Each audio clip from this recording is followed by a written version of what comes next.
Hello hello hello.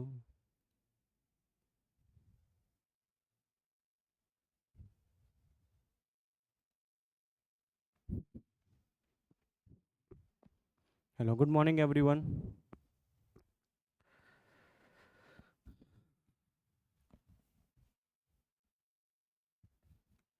Quickly join करो session.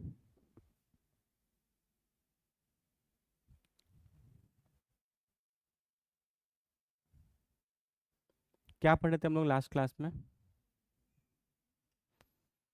Hybridisation कर रहे थे, कुछ बॉन्ड एंगल्स के क्वेश्चंस किए थे, है ना? अच्छा, लास्ट में वो जो कॉन्सेप्ट हम लोग किए थे, जेई एडवांस वाला मैच द कॉलम, वो क्लियर हो गया था, है ना? उसमें कुछ था नहीं, उसके इंडिविजुअल स्ट्रक्चर्स तो हमने ऑलरेडी स्ट्रक्चर जब बना रहे थे तो सीख ही लिए थे। बस उनको फिर हम लोग किससे रिलेट किए थे? बॉन्ड एंगल से। किससे रिलेट किए थे? बॉन्ड एंगल से। चलो, वेरी गुड। एक बार ऑडियो वीडियो क्लियर है क्या बाबू? कमेंट कर दो। गुड मॉर्निंग अनुभव, ऑडियो वीडियो क्लियर है क्या? ऑडियो और वीडियो क्लियर है क्या? एक बार कमेंट कर दो। Okay.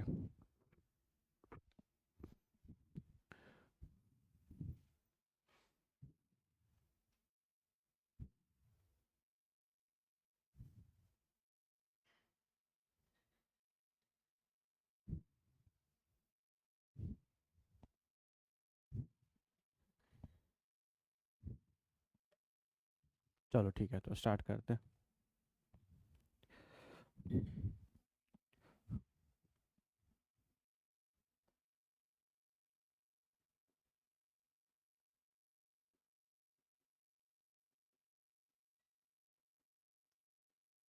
Hybridisation of odd electron molecule.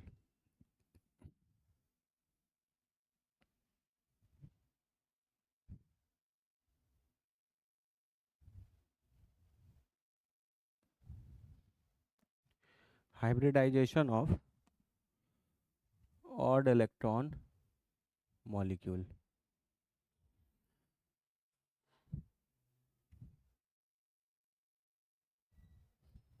ठीक है। जैसे हम कुछ मॉलिक्यूल्स लिख रहे हैं, ठीक है?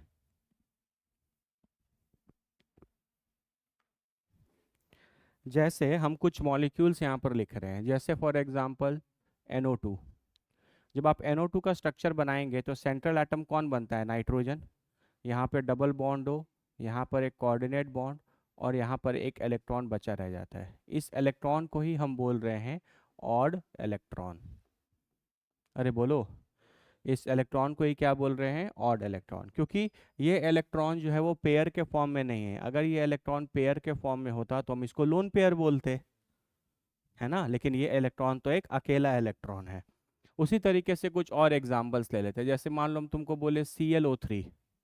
इस मॉलिक्यूल का जब तुम स्ट्रक्चर बनाओगे तो सेंट्रल एटम कौन बनेगा? क्लोरीन। कौन बनेगा? Very good. तो सेंट्रल एटम क्लोरीन बनेगा। क्लोरीन के पास कितने इलेक्ट्रॉन होंगे? 7। 3 ऑक्सीजन है तो तीनों ऑक्सीजन कितने ले जाएंगे? दो दो। डबल बॉन्ड हो, डबल बॉन्ड हो, डबल बॉन्ड हो, और एक इलेक्ट्रॉन बच जाएगा। ये भी क्या हो गया? Odd electron. ठीक है, हम आपसे पूछे CF3। CF3। सेंट्रल एटम कौन बनेगा? कार्बन। कार्बन के पास कितने इलेक्ट्रॉन होते हैं? 4। फ्लोरीन कितने ले जाएगा? 3। F F F, और फिर यहाँ पे एक इलेक्ट्रॉन। कोई दिक्कत? हम आपसे पूछे CH3। कार्बन के पास फिर कितने इलेक्ट्रॉन होंगे? 4। तो हाइड्रोजन कितने ले जाएगा? H H, और एक ऐसा, है ना? तो आप देखोगे कोई ये सारे जितने मॉलिक्यूल्स मैंने यहाँ पर लिखे हैं सबके पास एक एक ऑड इलेक्ट्रॉन प्रेजेंट है ना? क्लियर है? इसीलिए इन मॉलिक्यूल्स को आप क्या बोलोगे? Odd electron molecule. ठीक है। अब मेरी बात सुनना, ठीक है? अकॉर्डिंग टू फैक्ट, ये जो ऑड इलेक्ट्रॉन प्रेजेंट होता है, odd electron present is at a higher energy level, higher energy level, hence it do not participate in hybridization, participate in hybridization। ये कॉन्सेप्ट क्लियर हुआ? According to fact odd electron present, ये जितने भी odd electrons यहाँ पर आपको दिख रहे हैं, इन सब की एनर्जी लेवल जो होती है या जो एनर्जी होती है वो क्या होती है, काफ़ी हाई होती है। और मैंने आपको बताया है हाइब्रिडाइजेशन में वही चीज़ें पार्टिसिपेट करती हैं जिनके बीच में एनर्जी का डिफरेंस क्या हो, कम हो, है ना। तो अगर मान लो ऑड इलेक्ट्रॉन की एनर्जी बहुत ज़्यादा होगी तो ये हाइब्रिडाइजेशन में पार्टिसिपेट करेंगे, नहीं करेंगे। तो ये जनरली हाइब्रिडाइजेशन में पार्टिसिपेट नहीं करते। टॉपिक का नाम ही है hybridization of odd electron molecule, ठीक है।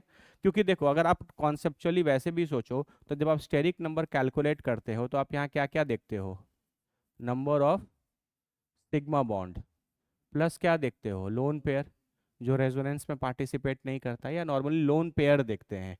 क्या ये इलेक्ट्रॉन सिग्मा बॉन्ड बना रहा है, नहीं। अगर ये बॉन्ड बनाता तो बॉन्ड से दिखाते, अरे बोलो ना। क्या ये दो इलेक्ट्रॉन है कि हम इसको पेयर बोल दें, नहीं। तो ना ये लोन पेयर है और ना ही ये सिग्मा बॉन्ड में पार्टिसिपेट कर रहा है।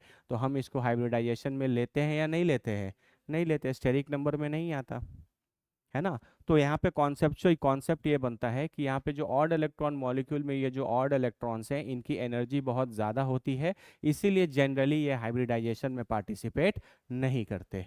कोई दिक्कत? लेकिन एक कंडीशन है ना। इतने अच्छे क्वेश्चंस आते हैं ना पेपर में कि बच्चे को जो जो डिटेल में नहीं पढ़ते उनसे क्वेश्चन 100% गलत ही होना है, ठीक है। अगर आप कंडीशन की बात करो, अच्छा इसमें एक ज्वाइन किया है इसका मतलब सारा कुछ सही चल रहा है।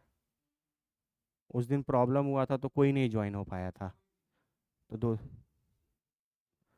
एक बार हाँ देख लो, क्योंकि फिर कुछ नहीं होगा तो हम फिर से इसको ऑन करेंगे, ठीक है। तो कंडीशन देखते हैं, ठीक है। अब मान लो बाबू ऐसा हो जाए कभी कि आपका जो साइड एटम है, ठीक है ना, तो आपका ये जो साइड एटम है, ठीक है, अगर ये मोर इलेक्ट्रोनेगेटिव निकल जाए,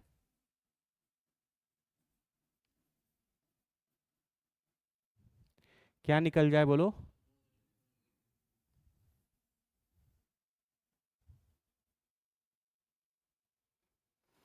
मोर इलेक्ट्रोनेगेटिव निकल जाए देन सेंट्रल एटम, तो उस केस में क्या होता है बताओ,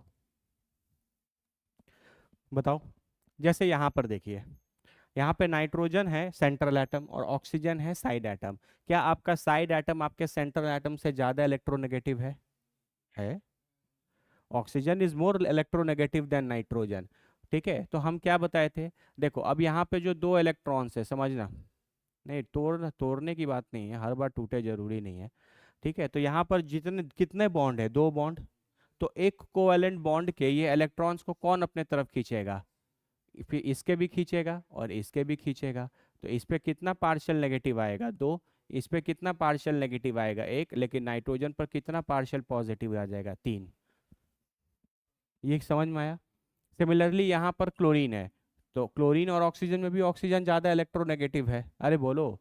तो ये सारे इलेक्ट्रॉन्स कौन खींचेगा, ऑक्सीजन खींचेगा। दो पार्शियल नेगेटिव, दो पार्शियल नेगेटिव, दो पार्शियल नेगेटिव, और यहाँ पे छः पार्शियल पॉजिटिव, है ना।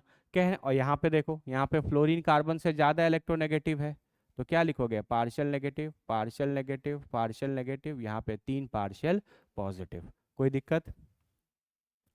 यहाँ पर देखो कार्बन और हाइड्रोजन में कौन ज़्यादा इलेक्ट्रोनेगेटिव है, कार्बन ज़्यादा इलेक्ट्रोनेगेटिव है ना। तो इस बार कार्बन इलेक्ट्रॉन्स खींचेगा, तो इस पे तीन पार्शियल नेगेटिव, हाइड्रोजन पे पार्शियल पॉजिटिव, पार्शियल पॉजिटिव और पार्शियल पॉजिटिव। क्या डिफरेंस नजर आ रहा है पहले तीन स्ट्रक्चर्स में और बाद वाले स्ट्रक्चर में?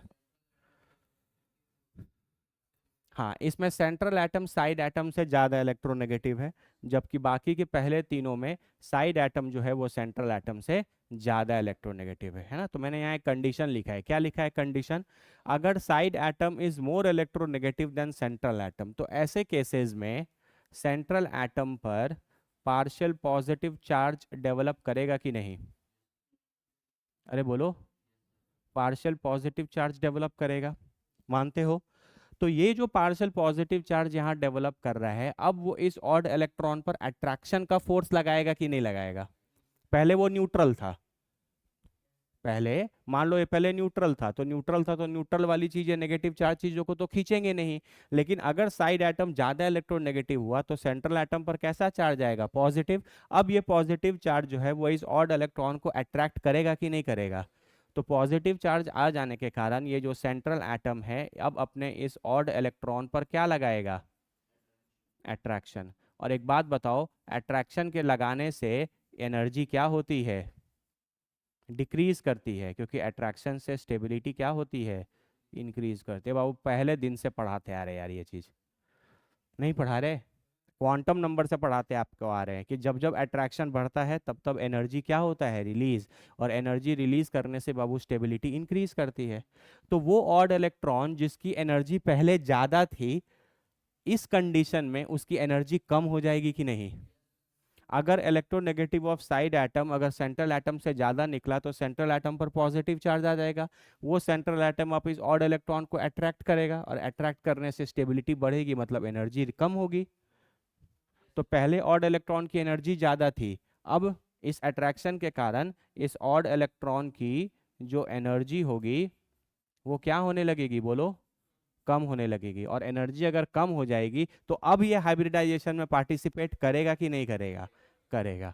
तो इस कंडीशन के अंतर्गत odd electron participate in hybridization. अरे बोलो तो, odd electron participate in hybridization. जिस दिन हम आपको NO2 का स्ट्रक्चर बताए थे, उस दिन हम आपको ये बताए थे कि इसकी हाइब्रिडाइजेशन sp2 होती है। क्या होती है? sp2 होती है। पहले बोलो कितने बच्चों को ये पूरा कॉन्सेप्ट समझ में आ गया? अगर आपके पास कोई ऑड इलेक्ट्रॉन मॉलिक्यूल है तो ऑड इलेक्ट्रॉन मॉलिक्यूल में जो ऑड इलेक्ट्रॉन प्रेजेंट होता है वो हमेशा हायर एनर्जी पर होता है, जिसके कारण वो हाइब्रिडाइजेशन में पार्टिसिपेट नहीं करता। लेकिन अगर ऐसा हो जाए कि सेंट्रल एटम से ज़्यादा इलेक्ट्रोनेगेटिव कौन निकल जाए? साइड एटम, तो उस केस पे सेंट्रल एटम पर पार्शियल पॉजिटिव चार्ज आएगा, और पार्शियल पॉजिटिव चार्ज आने के कारण वो इस ऑड इलेक्ट्रॉन को अट्रैक्ट करेगा। और इस ऑड इलेक्ट्रॉन को अगर वो अट्रैक्ट करेगा तो उसकी स्टेबिलिटी बढ़ेगी और उसकी एनर्जी कम हो जाएगी। तो पहले जो ऑड इलेक्ट्रॉन जिसकी एनर्जी ज़्यादा थी, अब उसकी एनर्जी क्या हो जाएगी? कम। तो कम हो जाएगी तो अब वो हाइब्रिडाइजेशन में पार्टिसिपेट करने लगेगा। अरे बोलो तो, नहीं समझ में आया? कितने लोगों को? तो तुम हमको बताओ कि इन चार मॉलिक्यूल में से कितने मॉलिक्यूल ऐसे हैं जिनमें ऑड इलेक्ट्रॉन हाइब्रिडाइजेशन में पार्टिसिपेट करेगा? पहला तीन। क्या इसमें करेगा? यहाँ पे तो उल्टा कार्बन पे नेगेटिव ही चला गया। अब ये नेगेटिव और इस इलेक्ट्रॉन को तो और रिपेल कर देगा, रिपेल करने लगेगा तो इसकी एनर्जी घटने के बजाय तो और बढ़ जाएगी, तो ये और हाइब्रिडाइजेशन में पार्टिसिपेट नहीं करेगा। अरे बोलो, चमका या नहीं चमका? कोई दिक्कत किसी को? है ना? तो यहाँ पर आप लिख सकते हो कि CH3 मॉलिक्यूल में odd electron do not participate in hybridization. Odd electron do not participate in hybridization. अरे बोलो, समझ में आ गया? तो अब बताओ कि इन तीनों का हाइब्रिडाइजेशन होगा क्या? इस इसका हाइब्रिडाइजेशन क्या होगा? CF3 का एक सिग्मा बॉन्ड, दो सिग्मा बॉन्ड, तीन सिग्मा बॉन्ड, और प्लस ये हाइड्रोजन, ये ऑड इलेक्ट्रॉन भी हाइब्रिडाइजेशन में पार्टिसिपेट करेगा। तो टोटल स्टेरिक नंबर कितने हो जाएंगे? 4। और इसका हाइब्रिडाइजेशन हो जाएगा sp3। अगर आपको ये कॉन्सेप्ट नहीं पता होता और हम आपसे पूछते कि इसका हाइब्रिडाइजेशन बताओ, तो आप गिनते सर 3 सिग्मा बॉन्ड sp2। अरे बोलो। और है ना, और जो खूब जोश में आते हैं एग्जाम से, अरे सर पेपर बहुत आसान आया था, CF3 का हाइब्रिडाइजेशन पूछा था, बताइए। इतना आसान था, हम पूरा sp2 लिख के आए हैं, देखिए पूरा नंबर मिलेगा। और जिस दिन आंसर की रिलीज होगा, सर जेई वालों ने गलती किया है ना, टेंशन मत लीजिए, अभी देखिएगा, अभी सब कोई बोलेगा और फिर जेई वाले इसका सही आंसर देंगे। समझ रहे हो? इसलिए कॉन्सेप्ट बाबू फुल डिटेल में पढ़नी चाहिए, आधा अधूरा नॉलेज खास हमेशा खतरनाक होता है। क्या मैं, नहीं नहीं, इसका कहने का मतलब है कि इस इलेक्ट्रॉन की भी एनर्जी अब कम हो जाएगी, तो ये बहुत इजीली किसी के साथ बॉन्ड बना लेगा। हम्म। नहीं नहीं, तो उस केस में वो एनर्जी उसकी इतनी कम हो गई ना कि वो जिस ऑर्बिटल में प्रेजेंट होगा उसका मिक्सिंग हो जाएगा। आप मेरी बात समझो। ऐसे अगर देखो, अगर ये ऑड इलेक्ट्रॉन जो है, अगर ये हाइब्रिडाइजेशन में पार्टिसिपेट नहीं करेगा, तो मान लेते हैं कि ये ऑड इलेक्ट्रॉन 2p z में है, तो वो 2p z वाले ऑर्बिटल को आप मिक्स नहीं करेंगे, क्योंकि एनर्जी तो डिफरेंस ज्यादा है। लेकिन अगर इस ऑड इलेक्ट्रॉन की एनर्जी कम हो गई, तो मान लेते हैं ये 2p z में था, तो 2p z वाला ऑर्बिटल भी को भी अब क्या कर लिया जाएगा, मिला लिया जाएगा।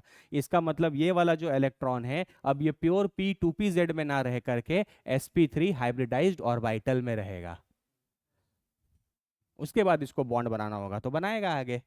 समझे डिफरेंस? देखो हम क्या बोल रहे हैं, जैसे कार्बन है, तो कार्बन तो n1s2 2s2 2p4 होगा। अरे बोलो, इसका एक इलेक्ट्रॉन 2s में होगा, एक इलेक्ट्रॉन 2px में होगा, एक इलेक्ट्रॉन 2py में होगा, और एक इलेक्ट्रॉन 2pz में होगा। मान लेते हैं ये ऑड इलेक्ट्रॉन वाला 2pz है, जनरली इसकी एनर्जी हाई होगी, तो s मिल जाएगा, 2px मिल जाएगा, 2py मिल जाएगा, ये तीनों मिल जाएंगे तो हाइब्रिडाइजेशन sp2 होगा।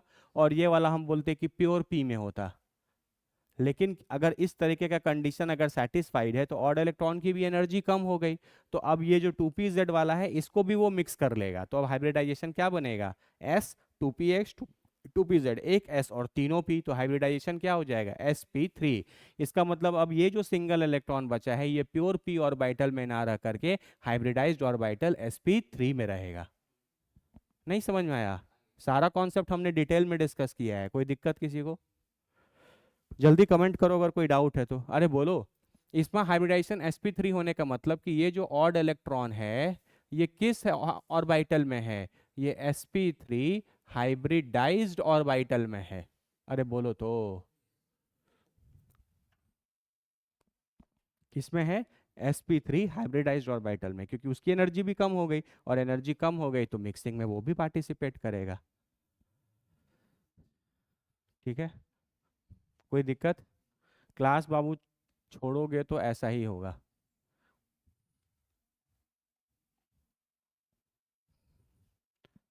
बताओ इसका हाइब्रिडाइजेशन बताओ क्या आएगा।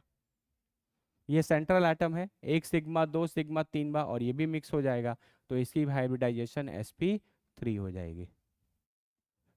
इसमें काउंट करो, एक सिग्मा, दो सिग्मा, ये भी काउंट हो जाएगा, तो ये हो जाएगा sp। अरे बोलो ना, कोई दिक्कत किसी को? लॉजिक क्लियर है? ठीक है, देखो हम क्या बोल रहे हैं, जैसे हम बता देते हैं तुमको एक, जैसे CF3 है तो कार्बन 6 होता है, तो ये 1s2 है, 2s2 है, और 2p2 है। तो कार्बन अपना एक इलेक्ट्रॉन एक्साइट कर लेता है,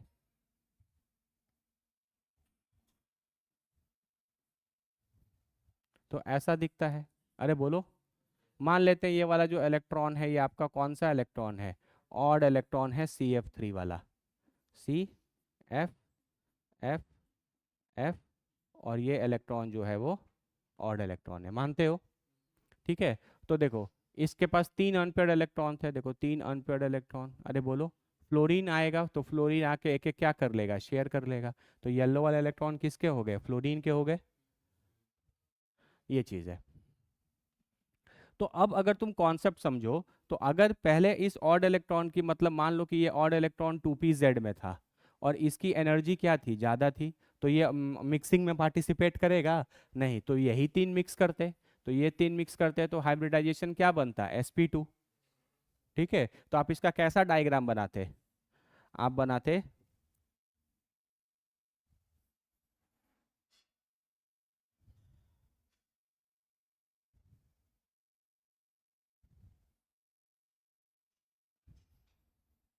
याद है, एक बड़ा लोब और एक छोटा लोब, है ना, और आप एक प्योर p बनाते, क्या बनाते, एक प्योर p ऐसे बनाते, और इसको हम बोलते कि ये कौन सा होता, 2pz, जबकि ये तीन क्या होते, sp2, sp2, और ये क्या होते हैं, sp2। ऐसा होता ना, क्योंकि इसको तो आप मिक्स कर नहीं रहे, तो ये तो ऑड इलेक्ट्रॉन हमेशा किस में होता, मान लो ये ऑड इलेक्ट्रॉन है, तो ऑड इलेक्ट्रॉन हमेशा किस में होता, प्योर पी ऑर्बिटल में। अरे बोलो तो, ये मतलब होता है कि कोई इलेक्ट्रॉन हाइब्रिडाइज्ड ऑर्बिटल में नहीं है या हाइब्रिडाइजेशन में पार्टिसिपेट नहीं कर रहा है ना। लेकिन आपको पता है इस वाले मॉलिक्यूल के लिए ऐसा चीज नहीं होगा। क्यों नहीं होगा? क्योंकि यहाँ पर जो साइड एटम है वो आपके सेंट्रल एटम से क्या है, ज़्यादा इलेक्ट्रोनेगेटिव। तो पार्शियल पार्शियल नेगेटिव, यहाँ पे 3 पार्शियल पॉजिटिव आ जाएगा। अब ये पॉजिटिव इस इलेक्ट्रॉन को अट्रैक्ट करेगा और अट्रैक्ट करके इसकी एनर्जी को क्या कर देगा, कम। और जैसे अब इसकी एनर्जी कम हो जाएगी तो अब ये चारों मिल जाएंगे, है ना। तो अब आपका जो डायग्राम बनेगा उसमें एक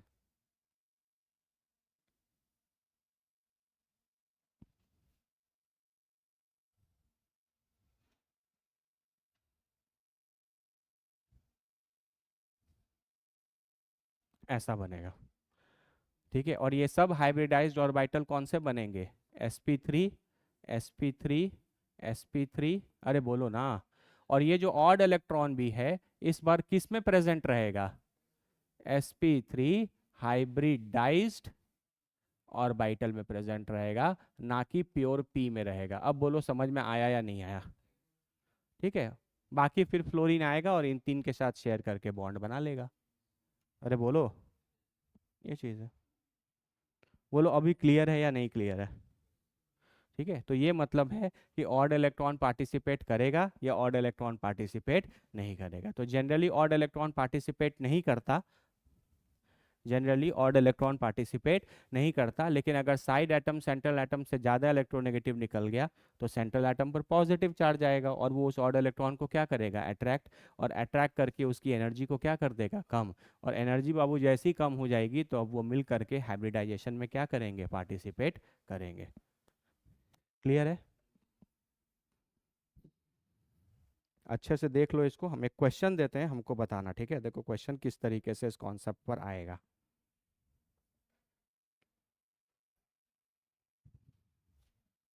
क्वेश्चन है, find the number of non planar species, find the number of non planar species, CH3, CH2F, CHF2 and CF3। ये क्वेश्चन है।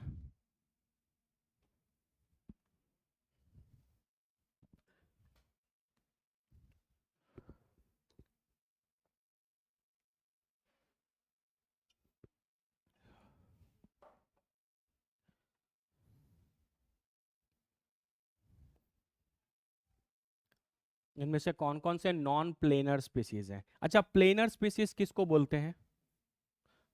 कौन सा कंपाउंड प्लेनर दिखेगा? एक ही प्लेनर ज्योमेट्री होती है sp2, जिसका नाम भी ट्रायगोनल प्लेनर होता है। अरे बोलो, हमेशा केमिस्ट्री में याद रखना, कभी भी कोई पूछे कि ये मॉलिक्यूल प्लेनर है क्या, प्लेनर कहने का मतलब कि उसमें एटम्स कैसे हाइब्रिडाइज्ड होने चाहिए, sp2। अरे इसके अलावा sp3 थ्री डायमेंशनल है, बाकी तो सब थ्री डायमेंशनल है ना। तो जो थ्री डायमेंशनल स्ट्रक्चर्स होंगे वो कभी एक प्लेन में थोड़ी लाई करेंगे। बोलो, ठीक है। तो प्लेनर का मतलब होता है sp2। अगर कभी भी तुमसे कोई पूछे कि बताओ ये चीज प्लेनर है कि नहीं, तो वहां पर हाइब्रिडाइजेशन क्या होना चाहिए, sp2। ट्राई करो। इनमें से कौन कौन से ऐसे मॉलिक्यूल हैं, CH2F, कॉपर दिख रहा है क्या,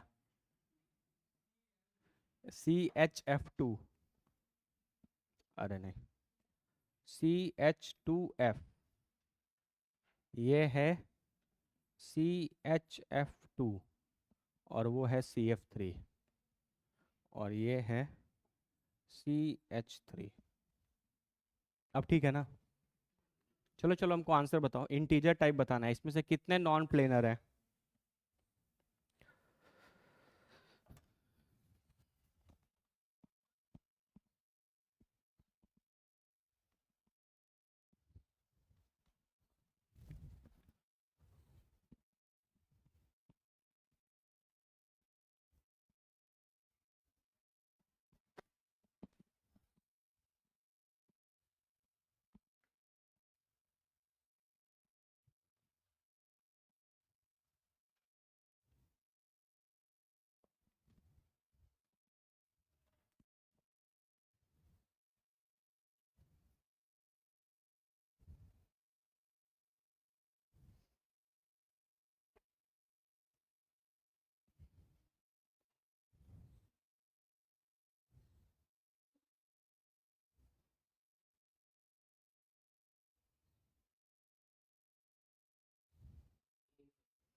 बताओ कितना आंसर आएगा? बिल्कुल सही, एक। इसका करेक्ट आंसर होगा एक, CH3। सिर्फ CH3 का जो, एक मिनट, आंसर आएगा तीन। नॉन प्लेनर पूछ रहा है ना, हाँ, आंसर आएगा तीन, क्योंकि सिर्फ यही प्लेनर होगा। उल्टा नहीं बोलो, सिर्फ यही वाला प्लेनर होगा, ये वाले तीनों क्या हो जाएंगे, नॉन प्लेनर। है ना? देखो ध्यान से, आपके पास क्वेश्चन है CH3, तो ये हो गया CH3, ऑड इलेक्ट्रॉन। फिर क्या बचा? फिर है F, फिर है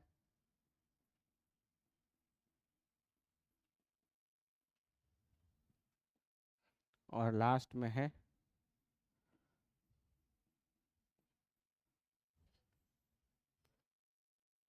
CF3, यही है ना?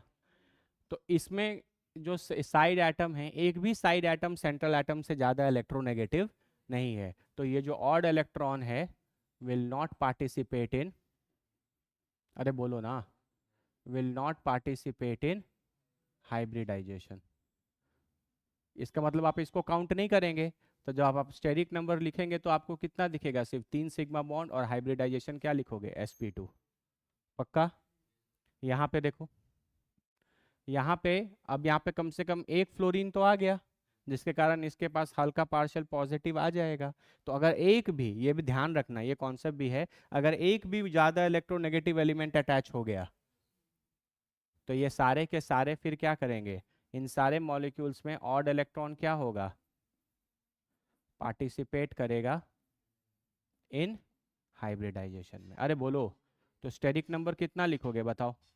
तीन सिग्मा बॉन्ड दिख रहे हैं और ये भी पार्टिसिपेट करेगा, तो सबका स्टेरिक नंबर कितना आएगा, चार, और ये क्या हो जाएगा, sp3। sp3 ज्योमेट्री कैसा होता है, टेट्राहेड्रल, याद है? बोलो, हम इसको ऐसे दिखा सकते हैं, टेट्राहेड्रल में क्या होता है, एक बॉन्ड प्लेन के बाहर आता है, एक बॉन्ड प्लेन के अंदर जाता है, तो बॉन्ड्स प्लेन के अंदर बाहर होने लगते हैं, तो प्लेनर होंगे क्या? प्लेनर होने का मतलब है सारे बॉन्ड्स प्लेन में लाई करने चाहिए, और वो हमेशा किस में होगा, sp2 में। ये बात आप हमेशा ध्यान में रख लीजिए, कभी भी प्लेनर बोले sp2, लीनियर बोले sp3, sp, linear linear sp, planar बोले sp2। अब बाकी sp3 से आगे जितने भी हैं वो सब थ्री डायमेंशनल स्ट्रक्चर्स हैं। कैसे हैं? थ्री डायमेंशनल स्ट्रक्चर्स, वहाँ बॉन्ड हमेशा प्लेन से अंदर और बाहर जाएंगे, तो वो सारे प्लेनर नहीं होंगे। प्लेनर का मतलब हमेशा हाइब्रिडाइजेशन क्या होना चाहिए, sp2। अरे बोलो, तो कितने नॉन प्लेनर निकले, तीन। कितने प्लेनर निकले, एक। एक प्लेनर है और तीन नॉन प्लेनर है। कर लोगे ना इस टाइप के सवाल?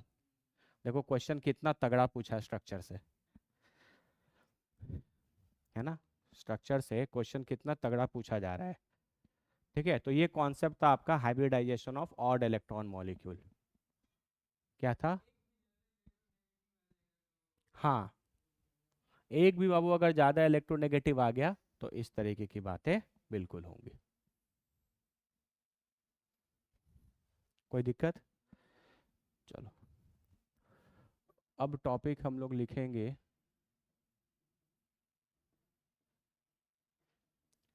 Hybridisation in solid state. ठीक है।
एक दिन हम आपको क्वेश्चन कराते समय बताए थे कि PCl5 exist as PCl4 plus plus PCl6 minus.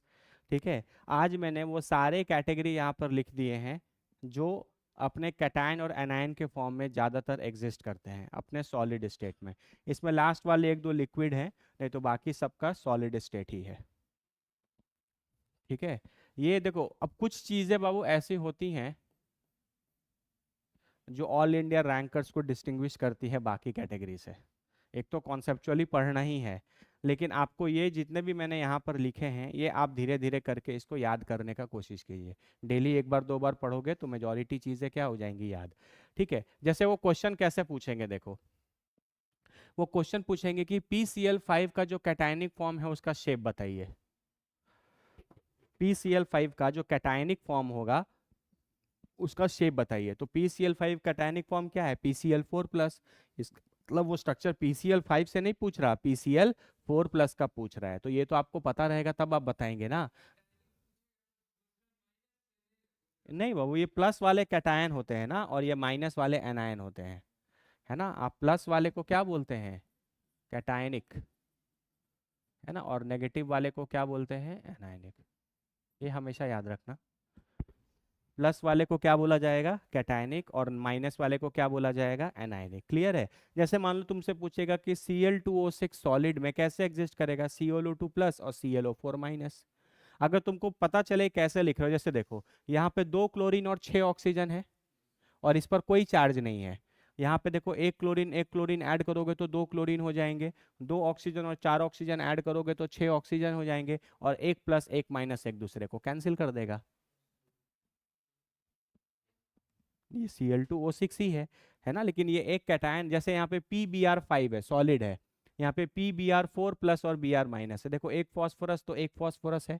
यहाँ कितने ब्रोमीन है, 5, तो 4 ब्रोमीन इधर और एक ब्रोमीन उधर, मिलके 5 ब्रोमीन हो गए, है ना। और ओवरऑल एक प्लस और एक माइनस चार्ज खत्म हो जाएगा, तो आपको PBr5 ही मिलेगा।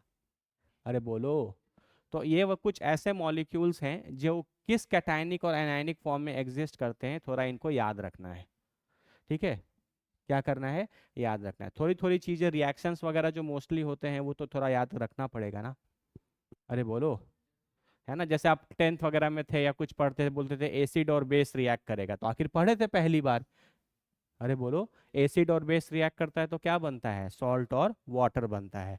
कोई एसिड अगर मेटल के साथ रिएक्ट करता है तो क्या बनाता है, सॉल्ट और हाइड्रोजन गैस क्या होता है, रिलीज होता है। ठीक है, पढ़ते थे ना। उसी तरीके से कुछ रिएक्शन वाले पार्ट आपको थोड़े बहुत याद रखने पड़ेंगे, नहीं तो बाकी तो सारी चीज़ें कॉन्सेप्चुअली ही चलेंगी। इनऑर्गेनिक में भी कुछ रट्टा नहीं मारना। कोई दिक्कत है तो ये वाली चीज़ों को पहले अच्छे से देख लो और एक बार अपने कॉपी में लिख लो, क्योंकि अभी हम इसी से क्वेश्चंस करेंगे। इन सारे रिएक्शंस को अपने कॉपी में नोट डाउन करो अभी।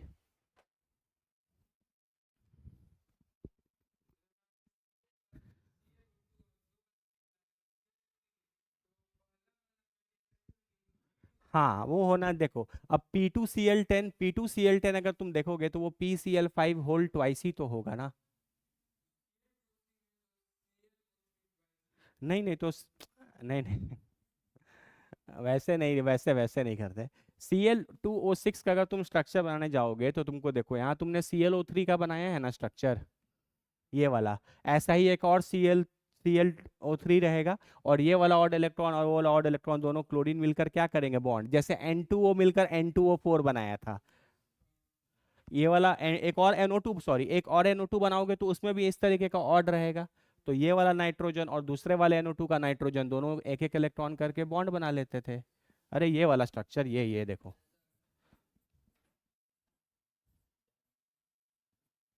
ये बनाते थे ना तुम ऐसे। तो ये वाला इस नाइट्रोजन का ऑड इलेक्ट्रॉन है, ये इस ऑड इलेक्ट्रॉन है, तो ये बन जाएगा। उसी तरीके से आप Cl2O6 भी बना सकते हो। तो कहने का मतलब कि वो डाइमर के फॉर्म में एग्जिस्ट कर सकता है।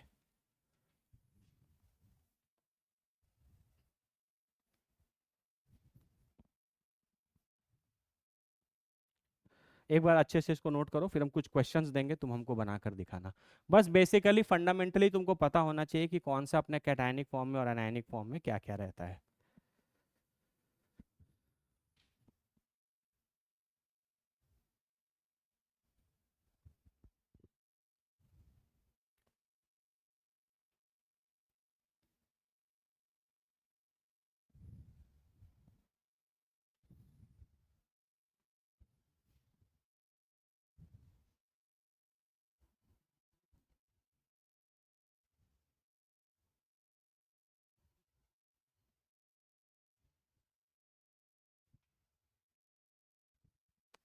हो गया, लिख लिए।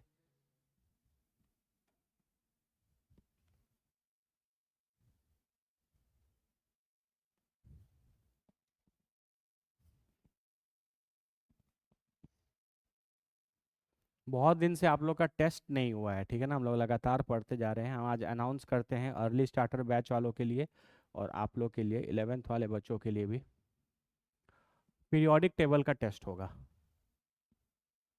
ठीक है। कमिंग वीक में, मतलब इसी वीक में, संडे को ऑफ रहता है क्लास हमारा, तो संडे को टेस्ट होगा पीरियोडिक टेबल का, ठीक है। टेस्ट जो है वो ऐप पर ऑनलाइन होगा, तो आप आराम से ऑनेस्टली घर से भी दे सकते हैं, कोई दिक्कत नहीं है, ठीक है।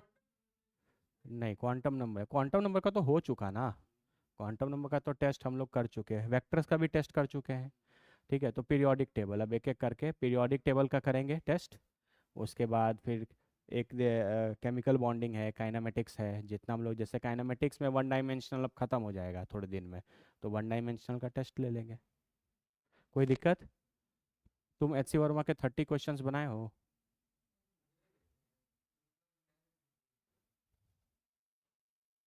ऐसा ये खेल मत करिए, जो बोला जा रहा है होमवर्क सीरियसली दीजिए। चलो हो गया, लिख लिए ये। हम्म। जो PCl5 है, हैलोजेंस का तो डिफरेंस है, ये क्लोरीन है, ये ब्रोमीन है और ये आयोडीन है, सेम तो है। इसको क्या बोलोगे, फॉस्फोरस पेंटाक्लोराइड तो? अरे तो फॉस्फोरस पेंटा आयोडाइड हो जाएगा, एक फॉस्फोरस पेप्पा। अरे बाबू तो I6 हो जाएगा, तो I3 और I3 जोड़ोगे तो I6 हो जाएगा। लेकिन वो I2 को ही तुम I2 होल थ्राइस लिख सकते हो ना, तो इसका एक सिंगल I2 ऐसे ही ब्रेक करेगा। वो मतलब डाइमर ट्राइमर के फॉर्म में होंगे, दो तीन I2 जुड़ जाएंगे उसमें। अप टू 30 तक बनाना है। हाँ, क्योंकि वो रिलेटिव मोशन के, चाहे तो ऐसे भी बना सकते हैं, लेकिन रिलेटिव मोशन पढ़ लेंगे तो वो क्वेश्चन और बेटर समझ में आएगा। और उस तरीके के क्वेश्चंस को रिलेटिव मोशन से ही बनाते हैं, इसीलिए उसको कर लेना। चलो हम कुछ क्वेश्चंस दे रहे हैं, इसको ट्राई करो।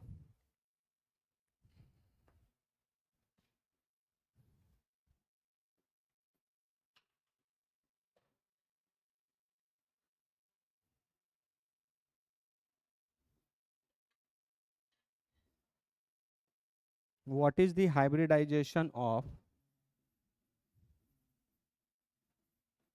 Cation part of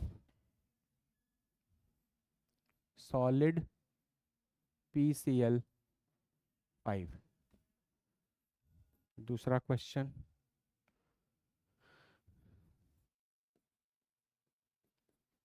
what is the shape of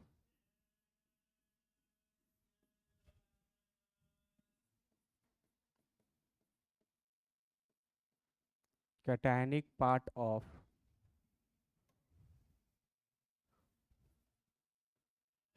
solid Cl2O6?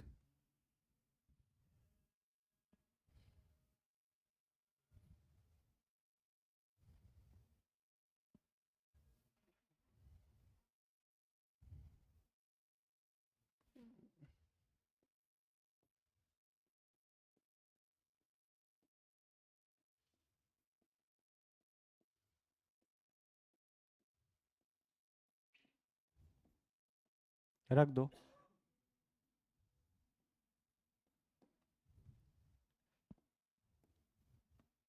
ये करो, ये 3 क्वेश्चन ट्राई करो, इसको बनाओ।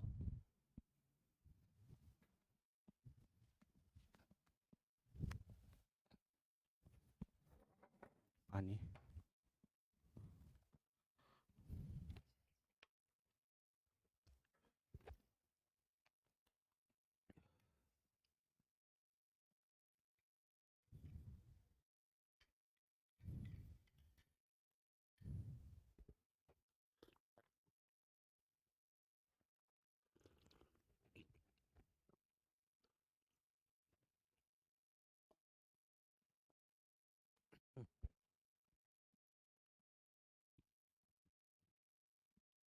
चलो फटाफट बनाओ।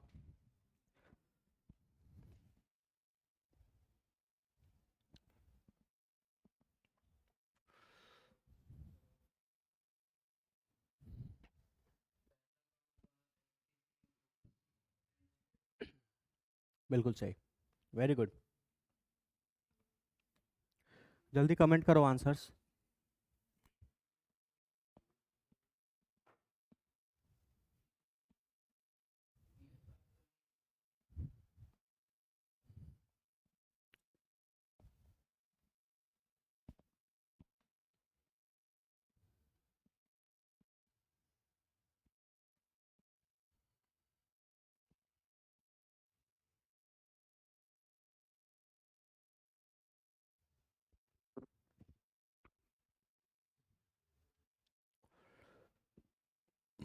बताओ पहले का क्या आंसर आएगा।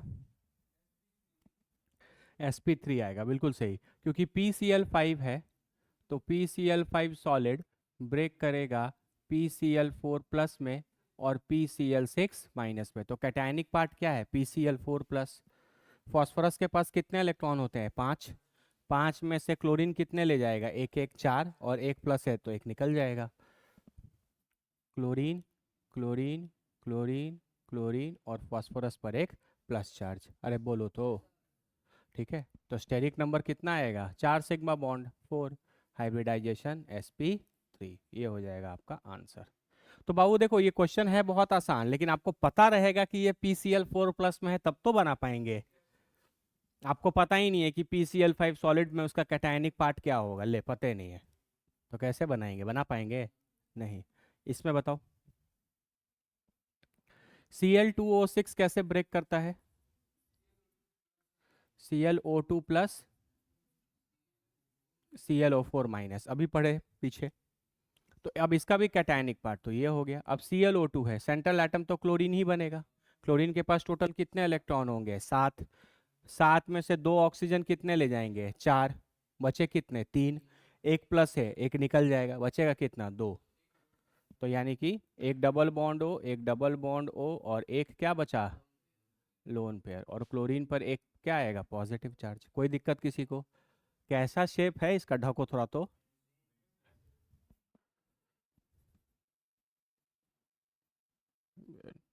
अरे बोलो, तुम मेरी कही गई बातों को बस पढ़ते चले जाओ, उसके बाद तुम देखो, मास्टर हो जाओगे तुम, अगले साल तुम ही पढ़ाने लगोगे।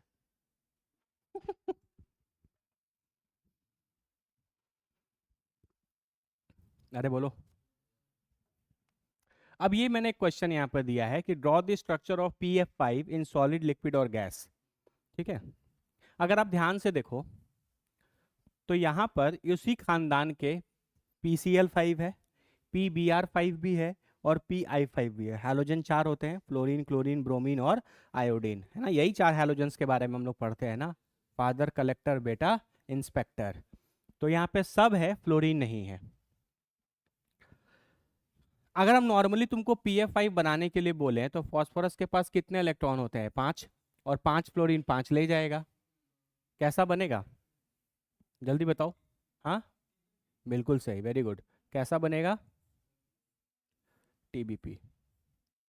अरे बोलो तो, fluorine, fluorine, fluorine, TBP, steric number 5, hybridization sp3 और D, PF5।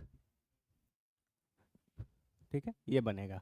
ये एकलौता ऐसा फास्फोरस का मतलब हैलाइड है, फास्फोरस का हैलाइड है, पेंटा हैलाइड है। ब्रोमीन, क्लोरीन और आयोडीन सब डिकम्पोज करते हैं अपने कैटायनिक और एनायनिक फॉर्म में, डिपेंडिंग कि उनका फिजिकल स्टेट क्या है।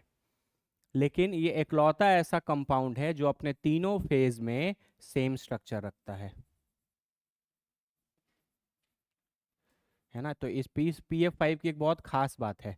जैसे मान लो तुमसे कभी क्वेश्चन पूछ ले कि which among the following compound has the same structure in all it's 3 physical states, तो आंसर पे क्या मारोगे, PF5। ठीक है, अगर आपसे कोई पूछे कि इन, तुमको 4-5 ऑप्शन दे देगा और पूछेगा कि इनमें से कौन सा ऐसा मॉलिक्यूल है ना, कौन सा ऐसा मॉलिक्यूल है जो अपने सॉलिड फॉर्म में, लिक्विड फॉर्म में या फिर गैसियस फॉर्म में सेम स्ट्रक्चर रखता है या सेम ज्योमेट्री रखता है, तो आप किस पे टिक मारेंगे, PF5 पे। जबकि PCl5, PBr5 और PI5 अपने कैटायनिक और एनायनिक पार्ट में क्या हो जाते हैं, ब्रेक हो जाता है। कोई दिक्कत, ठीक है।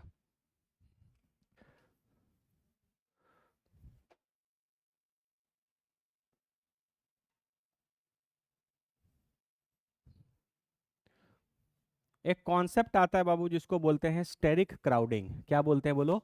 स्टेरिक क्राउडिंग बोलते हैं। कल हम तुमको एक बात बताए थे कि छोटे से टेनिस बॉल पे 5-5 फुटबॉल जोड़ सकते हैं क्या?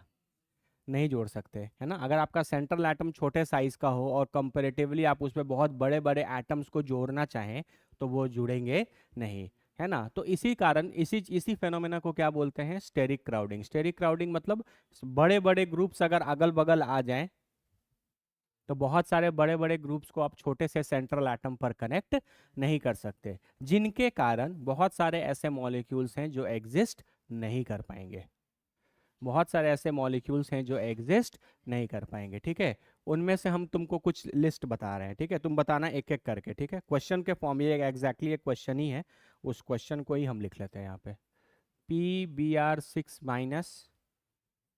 PI6 PI5 BCl4 SBr6 Si6 SCl6 ClI7।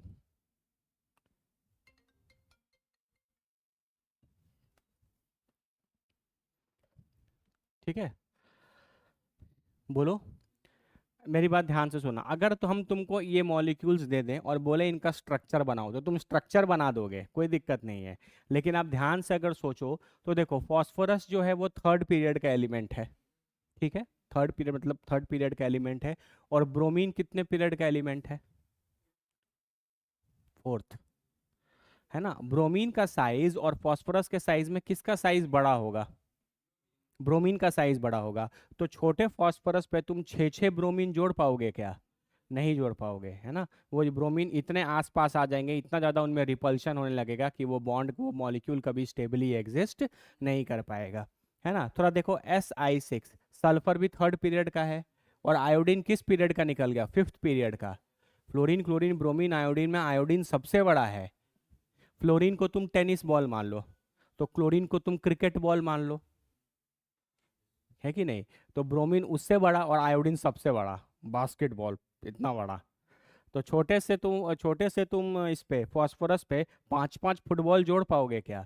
नहीं। तो ये सारे मॉलिक्यूल जो मैंने यहाँ पे लिखे हैं ये एग्जिस्ट नहीं करते, और सबका रीज़न एक ही है कि सेंट्रल एटम छोटा है और इसके करस्पॉन्डिंगली बहुत बड़े बड़े साइड एटम्स बहुत ज़्यादा नंबर में आप जोड़ नहीं सकते। सब में देखो छः, कम से कम 4, 5, 6, 7 इस टाइप के बड़े बड़े एटम्स लगे हुए हैं। ये सबसे छोटा है बोरॉन, तो बोरॉन तो और सेकेंड पीरियड का निकला, वो तो उसका साइज तो और छोटा हो गया। और उसके रेस्पेक्ट में क्लोरीन बड़ा हो गया, और 4-4 क्लोरीन तुम उस पर भी जोड़ नहीं सकते। अरे बोलो। तो जैसे बहुत बार तुम देखना जेई मेंस में हर साल क्वेश्चन आता है, which among the following molecules do not exist. हाँ, तो और भी फैक्टर्स हो सकते हैं, लेकिन अब जैसे उसमें कोई कंपाउंड दिख जाए जिसमें नाइट्रोजन 5 बॉन्ड बना रहा है तो वो भी एग्जिस्ट नहीं कर सकता।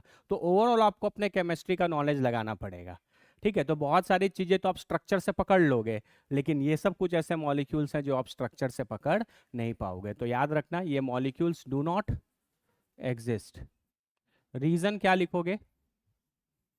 रीजन क्या लिखोगे बोलो? Steric crowding. बस 2 वर्ड लिखना है, स्टेरिक क्राउडिंग। क्लियर है क्या? ये कॉन्सेप्ट भी क्लियर हो गया। तो जितने मॉलिक्यूल मैंने यहाँ पर लिखे हैं, इन मॉलिक्यूल्स में से कोई भी मॉलिक्यूल एग्जिस्ट नहीं करता बाबू, और सबका रीज़न एक ही है, स्टेरिक क्राउडिंग। चमका या नहीं चमका? पक्का? चलो, तो ये आपकी पूरी कहानी यहाँ पर ख़त्म हो गई हाइब्रिडाइजेशन वगैरह से रिलेटेड, ठीक है। अब हम लोग एक नया टॉपिक स्टार्ट करेंगे। कोई दिक्कत किसी को? चलो, अगला जो टॉपिक है बाबू, इस टॉपिक को बोलते हैं बड़ा ही इम्पोर्टेंट, डाइपोल मोमेंट। बोलोगे क्या बात सर, हर टॉपिक में ही बोलते हैं कि इम्पोर्टेंट है। अरे बोलो, जो हर टॉपिक को इम्पोर्टेंट मान के पढ़ता है सिलेक्शन उसी का होता है। छोड़ छोड़ के पढ़ने वालों का सिलेक्शन नहीं होता, क्योंकि क्वेश्चन बाबू हर एक टॉपिक से आते हैं। आप थोड़ा फील करने की कोशिश करना। आप सोचोगे कि सर आप सब टॉपिक को बोलते हैं कि क्वेश्चन आता ही है, लेकिन एग्जाम जब होगा तो क्वेश्चन तो कुछ ही टॉपिक से आएगा, कुछ टॉपिक से नहीं आएगा। ऐसा नहीं होता। क्यों नहीं होता, हम आपको बताते हैं। आप जेई मेंस देने जाएंगे, जेई मेंस जब आप देने जाएंगे, मान लीजिए आप जनवरी अटेम्प्ट में देने गए, तो कम से कम 7 डेज एग्जाम चलता है। कितना दिन? 7 डेज। 7 डेज में से आपका किसी एक ही दिन होगा, लेकिन 7 7 दिन एग्जाम चलता है, और हर दिन 2 2 सिटिंग एग्जाम होता है। तो टोटल कितने एग्जाम हो गए? 14। सेम 14 अप्रैल में होंगे, यानी टोटल नंबर ऑफ क्वेश्चंस के सेट कितने बने? 28। तो जितने इंपॉर्टेंट टॉपिक हम बोलते रहते हैं वो 2800 टॉपिक से क्वेश्चन आ जाते हैं। अब ये तो तुम नहीं बोल सकते ना कि मेरा किस दिन पड़ेगा और मेरे में कौन आएगा, तो ये तो कोई गेस नहीं कर सकता। तो इसीलिए हर इंपॉर्टेंट चीज़ पढ़ के जानी चाहिए। तुम हर साल का क्वेश्चन अगर एक साल का केमिस्ट्री का उठा कर देखोगे, तो हर से तुमको क्वेश्चन मिलेगा। तुमको डाइपोल मोमेंट से भी क्वेश्चन मिलेगा, तुमको ऑड इलेक्ट्रॉन वाले मॉलिक्यूल से भी क्वेश्चन मिल जाएगा, तुमको स्ट्रक्चर रिलेटेड भी सवाल मिल जाएंगे। समझ रहे हो सकता है कि इसके सेट में डाइपोल मोमेंट से क्वेश्चन आ गया और इसके क्वेश्चन में आ गया एक्स्टेरिक क्राउडिंग से क्वेश्चन, है ना। हो सकता है कि पार्थ एग्जाम देने गया तो पार्थ के नीट के पेपर में क्वेश्चन आ गया स्ट्रक्चर रिलेटेड, है ना। अरे बोलो, वो एग्जाम देने गया तो उससे क्वेश्चन पूछ लिया कि बताइए इनमें से कौन सा ऐसा मॉलिक्यूल है जिसका स्ट्रक्चर जो है वो फिजिकल स्टेट पे डिपेंड नहीं करता। तो हर एक चीज़ें इंपॉर्टेंट है, आप ये नहीं प्रिडिक्ट कर सकते कि किस में आएगा और किस में नहीं आएगा, इसलिए पढ़ के सब जाना है।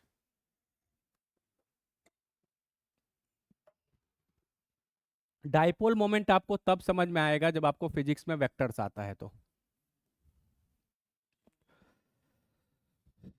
ठीक है। अगर आपको फिजिक्स में वेक्टर्स आता है तो ही आपको डाइपोल मोमेंट निकालना आएगा, क्योंकि यहाँ पूरा वेक्टर है, पूरा वेक्टर ही है। आपको 4 5 वेक्टर्स दिए जाएंगे, उनका रिजल्टेंट निकालना है। हम्म, बोलो क्लियर है? चलो,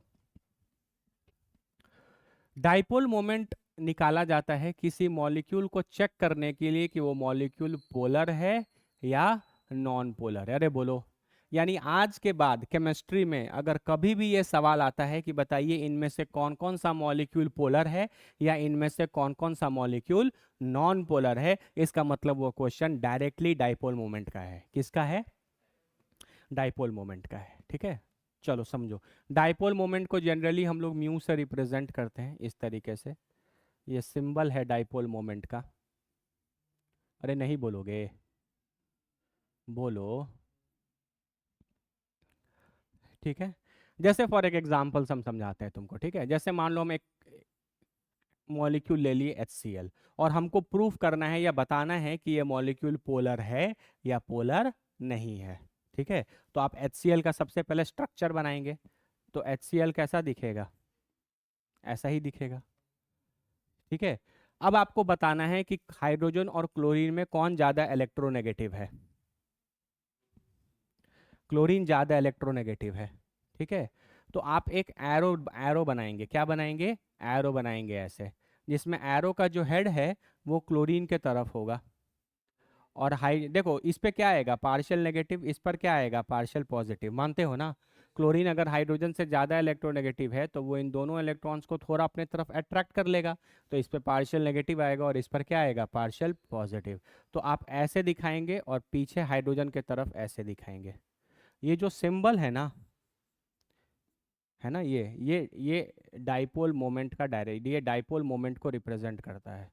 ये डाइपोल मोमेंट का रिप्रेजेंटेशन है। अरे बोलो ना, डाइपोल मोमेंट को रिप्रेजेंटेशन। और यही चीज तुमको वेक्टर का एरो नहीं दिख रहा? अरे बोलो, आप ज्योमेट्रिकली वेक्टर्स को कैसे रिप्रेजेंट करते हैं? एक एरो से रिप्रेजेंट करते हैं, पक्का?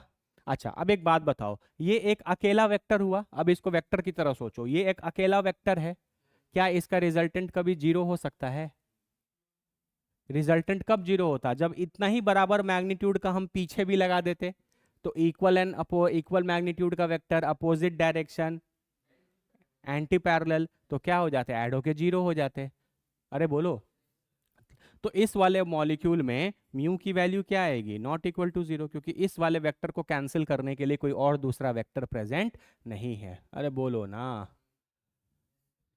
ठीक है। इसका मतलब HCl जो है वो नॉन पोलर है। सॉरी सॉरी, HCl जो है वो पोलर है। It's a polar molecule.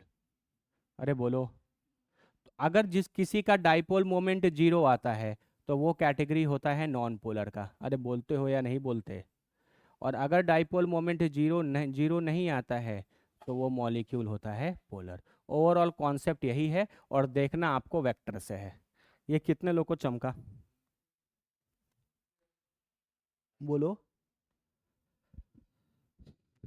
अरे बोलो ना। ठीक है, थोड़ा बताना हमको, हम कुछ पूछते हैं तुमसे। बताओ H2 मॉलिक्यूल पोलर है या नॉन पोलर? सिंपल सिंपल से ट्राई करते हैं। H2, यहाँ H है और ये H है, यहाँ पे तो दोनों एटम सेम ही निकल गए, तो कोई किसी से ज़्यादा इलेक्ट्रोनेगेटिव या कोई किसी से कम इलेक्ट्रोनेगेटिव नहीं है, तो किसी पे भी पार्शियल नेगेटिव और अरे पोलर, पोलर मतलब जिन पे पोल्स आ सके, पॉजिटिव पोल और नेगेटिव पोल। ठीक है, तो यहाँ पे तो कोई पोल नहीं आएगा। यहाँ पे आप इस तरीके का एरो बना पाएंगे? यहाँ पे आप इस तरीके का एरो बना पाएंगे? नहीं बना पाएंगे। तो ये क्या हो गया, इसकी म्यू क्या हो गई, 0, और ये क्या हो गया, नॉन पोलर। बहुत सुंदर। O2 सेम, O2 फिर आपको ऐसा दिखेगा। N2, N triple bond N, यही होता है ना। ये सारे के सारे म्यू क्या हो गए, 0, और ये सारे के सारे क्या हो गए, नॉन पोलर। अरे बोलो, यहाँ पे मैंने HCl लिखा था, यहीं पर अगर हम HF लिख दें, HBr लिख दें, तो बताओ, पोलर। ठीक है, चलो, बहुत सुंदर। BF3 सेंट्रल एटम कौन बनेगा? अब हम स्ट्रक्चर्स डायरेक्ट बनाए ना, BF3 ऐसा दिखेगा।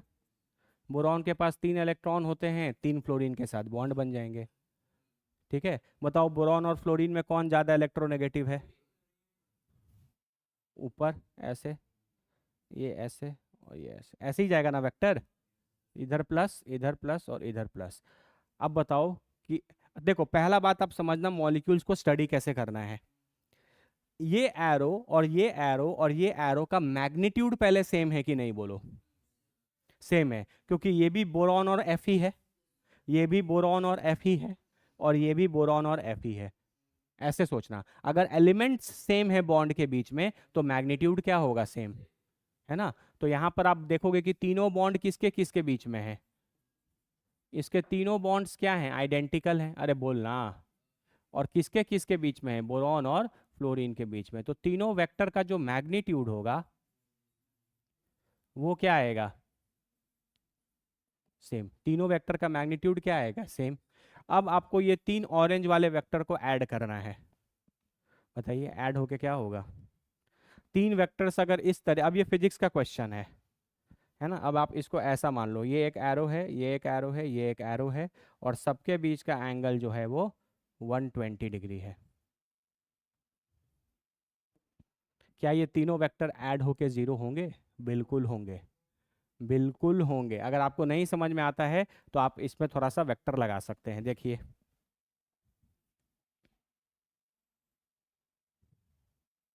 एक्सिस बना लिए, अरे बोलो, इसको हम मान लेते हैं एक्स एक्सिस, एक्स डैश, इसको क्या मान लेते हैं, वाई, और इसके मैग्नीट्यूड को टाइम बीइंग के लिए हम कुछ ए मान लेते हैं, मैग्नीट्यूड ए है। अरे बोलो ना, तो ये वाला वेक्टर क्या लिखा जाएगा, ए जे कैप। ठीक है, अच्छा ये 90 हो गया, तो ये कितना हो गया, 30, ये भी हो गया 30, चेक करो। अरे बाबू ये पूरा 120 है ना, तो ये 90 है, तो ये 30 है। तो इधर क्या आएगा, ए कॉस 30, इधर क्या आएगा, ए साइन 30, इधर क्या आएगा बोलो, ए कॉस 30, और इधर क्या आएगा, ए साइन 30। अरे बोलते हो या नहीं? अच्छा, ए कॉस 30 और ए कॉस 30 कैंसिल हो गए कि नहीं? ये इस डायरेक्शन में, ये इस डायरेक्शन में, equal in magnitude, opposite in direction, cancel हो गए। मतलब इसका एक्स डायरेक्शन में तो कोई कंपोनेंट नहीं आया, वाई डायरेक्शन में ऊपर क्या बचा है, बताओ, ऊपर क्या बचा है, ए जे कैप, और नीचे क्या बचा है, ए साइन 30, ए साइन 30, दो बचे। तो ये टोटल क्या हो जाएगा, ए साइन 30 इज A/2, और दूसरा भी a sin 30 इज a/2, तो ये माइनस a j कैप नहीं हो जाएगा? चेक करो तो, नीचे नीचे साइन 30 डिग्री 1/2 होता है, तो ये a/2 और ये a/2, ये दोनों वेक्टर तो सेम डायरेक्शन में है, तो इनका रिजल्टेंट तो ऐड कर देंगे। तो ये a/2 और a/2 मिलकर क्या हो, a/2 और a/2 मिलकर क्या हो गया a, और डायरेक्शन क्या है माइनस वाई एक्सेस। अब बताओ ये वाला और ये वाला भी कैंसिल हो गया कि नहीं? तो x में भी कोई नेट नहीं आया, y में भी कुछ नेट नहीं आया, तो ये सारे ऐड होके क्या हो गए, जीरो। तो इसका म्यू क्या हो गया, जीरो। तो ये मॉलिक्यूल क्या निकला, नॉन पोलर। अरे बोलो ना।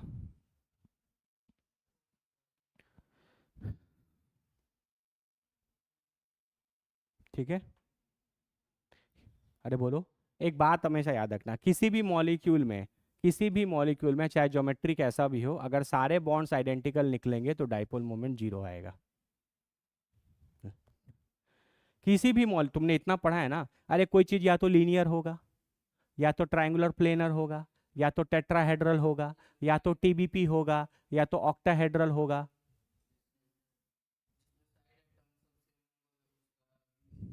हाँ, जिसमें जैसे ये सारे आइडेंटिकल थे, कोई भी स्ट्रक्चर में अगर सारी बॉन्ड्स आइडेंटिकल होंगे तो उसका डाइपोल मोमेंट तो 100% जीरो होगा। अगर मान लो हम यहाँ पे क्वेश्चन तुमसे पूछते, और तुमसे हम पूछते बताओ BF2Cl,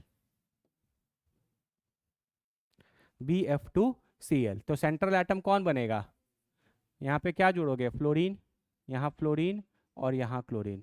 अरे बोलो, क्या इस बार ये जीरो होंगे? नहीं होंगे, क्योंकि इसका और इसका मैग्नीट्यूड तो सेम होगा, लेकिन इसका मैग्नीट्यूड कुछ अलग होगा, क्योंकि ये बॉन्ड बोरॉन और फ्लोरीन के बीच में नहीं, बल्कि किसी दो अलग एटम के बीच में बना है, बोरॉन और क्लोरीन में। अरे कॉमन सेंस बुद्धि लगाओ, हर बार इतना रिजल्टेंट निकालने की जरूरत नहीं है। फील करने की कोशिश कीजिए, क्या आपको सारे बॉन्ड्स यहाँ आइडेंटिकल दिख रहे हैं? क्या इस बार अगर आप इस तरीके से सॉल्व करेंगे तो सब कट के जीरो आएगा? नहीं, देखो ये वाला, अब देखो ये ए होगा, ये ए होगा, लेकिन इसको तो कुछ बी मानना पड़ेगा, तो इधर आएगा बी कॉस 30, इधर आएगा बी साइन 30, इधर आएगा ए कॉस 30, इधर आएगा ए साइन 30। तो क्या बी कॉस 30 और ए कॉस 30 कैंसिल होंगे इस बार? नहीं होंगे। तो इसका ये जो है, यहाँ पे आप लिख सकते हो कि इसका जो म्यू है वो नॉट इक्वल टू जीरो आएगा। तो ये मॉलिक्यूल कैसा निकलेगा, पोलर। कितने बच्चों को बेसिक आइडिया लग गया कि कैसे इस टॉपिक में चलना है आगे? पक्का? जल्दी कमेंट करो, कोई डाउट है क्या?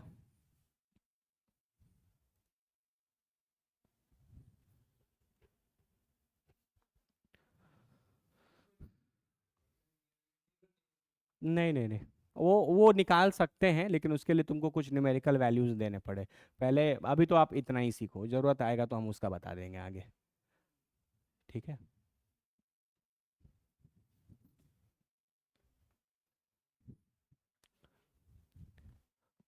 कोई दिक्कत बाबू किसी को?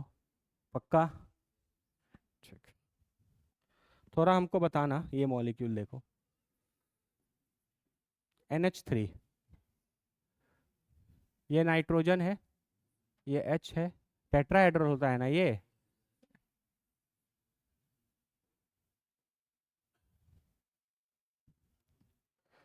बताओ, हाइब्रिडाइजेशन क्या है?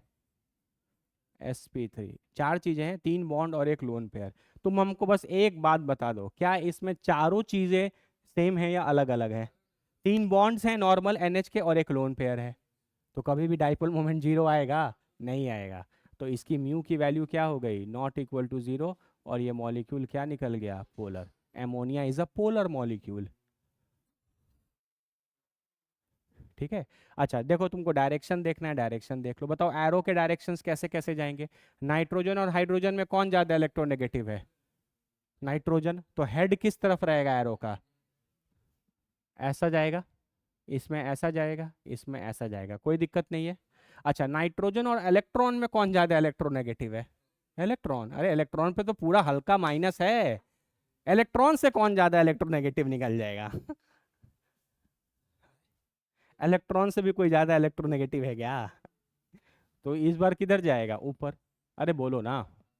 तो आप यहाँ पे प्लस, यहाँ पे प्लस, यहाँ पे प्लस, यहाँ पे प्लस। अरे बोलो, तुमको नहीं लग रहा कि ये तीन तो चलो एक मैग्नीट्यूड के हैं, लेकिन ये तो नाइट्रोजन और लोन पेयर का है, तो ये अलग चीज है, तो इसका मैग्नीट्यूड ही अलग हो गया। अरे कभी भी चार तीन ये है, तीन वेक्टर सेम मैग्नीट्यूड के, एक वेक्टर अलग मैग्नीट्यूड का ऐड करोगे तो कभी भी चीजें जीरो नहीं होंगी। ठीक है, यहीं पर हम एक एग्जांपल ले लेते हैं, CCl4 कार्बन है। कार्बन कितने बॉन्ड बनाता है? चार। और चार क्लोरीन है, सबको एक एक इलेक्ट्रॉन दे देगा। तो क्या बनेगा बताओ? Cl, Cl, Cl और Cl। अरे बोलो तो, बताओ कार्बन क्लोरीन में कौन ज्यादा electronegative? Chlorine. Plus plus plus plus, सही है ना? अब देखो ये चारों बॉन्ड्स आइडेंटिकल हैं, इनका तुम वेक्टर सम निकालोगे तो क्या आएगा? जीरो। तो CCl4 का म्यू क्या आ जाएगा? जीरो।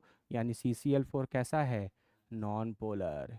अरे बोलो ना बाबू, जब हम लोग ऑर्गेनिक केमिस्ट्री पढ़ेंगे ना, इतना इंपॉर्टेंट है ना ये सारी चीज़ें। ऑर्गेनिक केमिस्ट्री में क्या होता है कि बहुत सारे रिएक्शंस सॉल्वेंट ड्रिवन रहते हैं। क्या रहते हैं?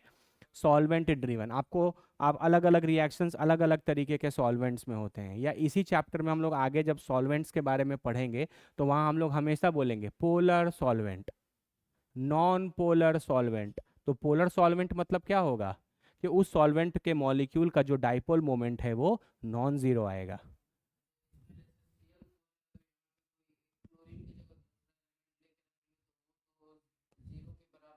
नहीं नहीं नहीं, अगर हम क्लोरीन को जैसे ही हटा के ब्रोमीन लगा देंगे, फिर वही चीज, तीन एक मैग्नीट्यूड के एक अगले मैग्नीट्यूड का, तो वो कभी जीरो नहीं होगा।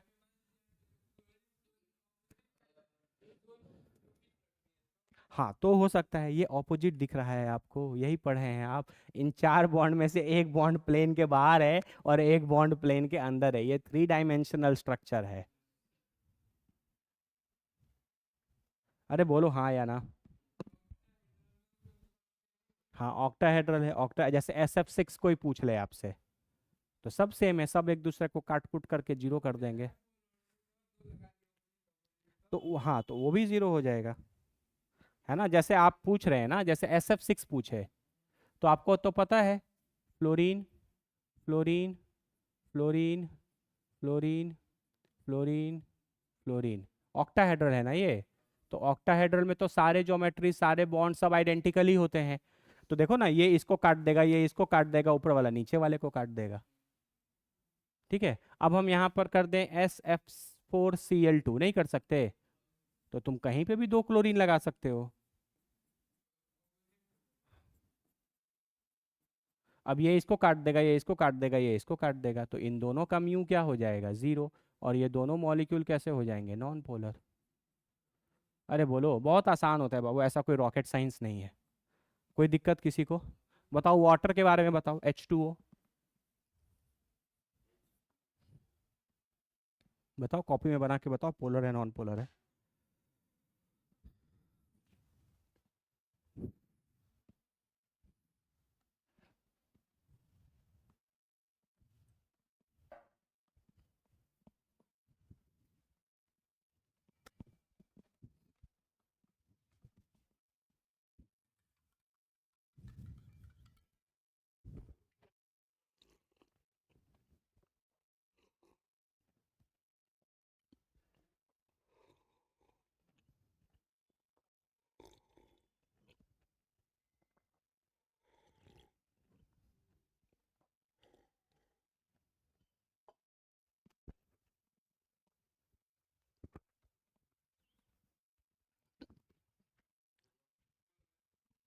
बिल्कुल सही।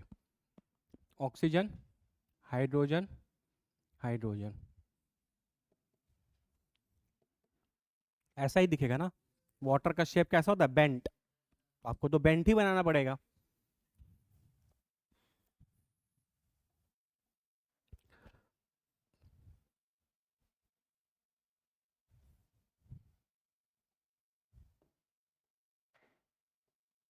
यही आएगा।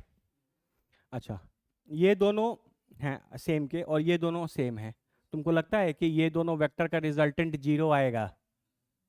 इन दोनों वेक्टर का रिजल्टेंट जीरो आएगा? नहीं आएगा। बोलो। अच्छा, ये इधर होता, ये वाला इधर होता तो कैंसिल करके जीरो हो जाता, लेकिन वैसा तो वाटर रहता नहीं है। वाटर जैसा रहता है वैसा ही बनाना पड़ेगा ना। आप अपने मन से स्ट्रक्चर और शेप चेंज नहीं कर सकते। जैसा जो मॉलिक्यूल, इसलिए तो आपको पहले स्ट्रक्चर और शेप सिखा दिया गया। वाटर का जैसा शेप और स्ट्रक्चर है आप वैसा ही ड्रॉ करेंगे, पहले तो आपको स्ट्रक्चर ड्रॉ करना आना चाहिए। ठीक है, ये चीज़ है। तो ये भी आपका म्यू क्या हो गया, नॉट इक्वल टू ज़ीरो। तो ये भी मॉलिक्यूल,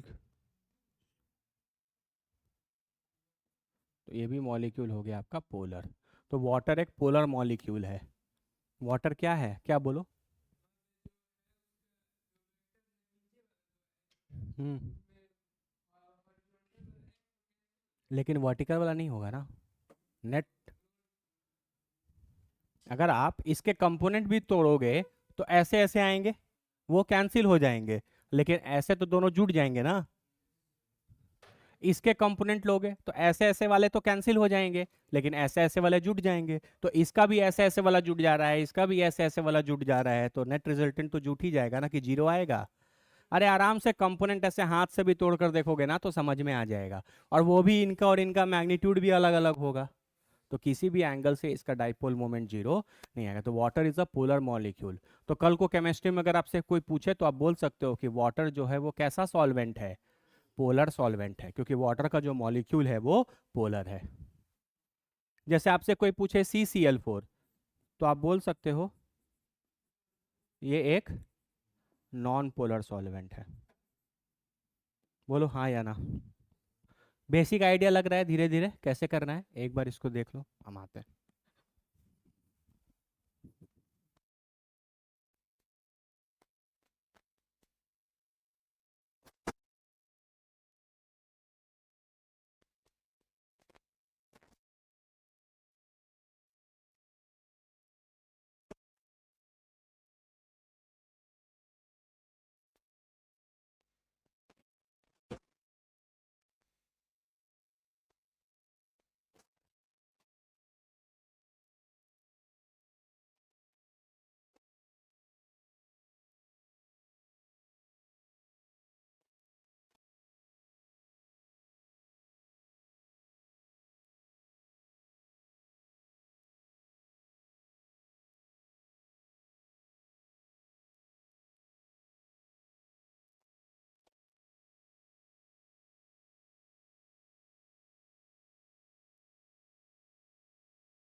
विश्वास कुमार, गुड मॉर्निंग सर।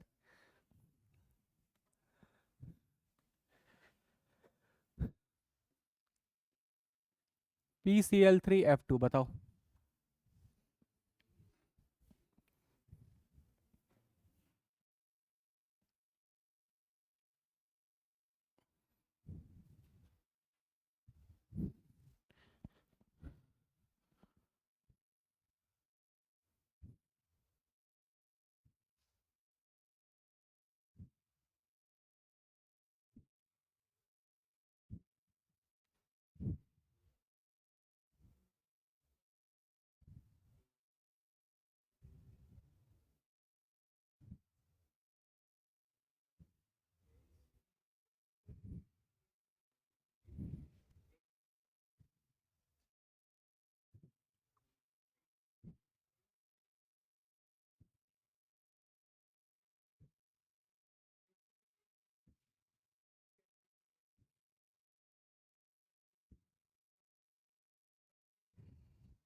बताओ। Non polar. फॉस्फोरस है, क्लोरीन इधर जोड़ोगे और फ्लोरीन ऊपर ही जोड़ोगे। More electronegative element prefer less S character, और एक्सेल वाले बॉन्ड लेंथ बड़े होते हैं उनका परसेंटेज एस कैरेक्टर कम होता है। सही है। चलिए अब इसका जो शेप है वो सोचो कैसा होता है। ये तीनों तो एक प्लेन में होते हैं, तो ये तीनों तो, अब देखो ध्यान से अगर देखोगे तो ये वेक्टर ऐसा जाएगा, ये वेक्टर ऐसा और ये वेक्टर ऐसा, तो ये तीनों के बीच का एंगल तो 120 120 होगा, तो ये तीनों मिलकर जीरो हो जाएंगे। और ये पीएफ ऊपर गया और ये पीएफ नीचे आया, तो ये वाले और ये वाले एक दूसरे को कैंसिल कर देंगे। कैसा होता है ट्रायंगुलर बाई पिरामिडल, तो बेस में ट्रायंगल है, तो बेस में ये तीनों मिलकर अपने आप को जीरो कर देंगे, और एक ऊपर है और एक नीचे है, तो ये वाला वेक्टर एक दूसरे को कैंसिल करेगा, तो म्यू क्या आ जाएगा, जीरो। तो मॉलिक्यूल कैसा हो जाएगा, नॉन पोलर। Try this.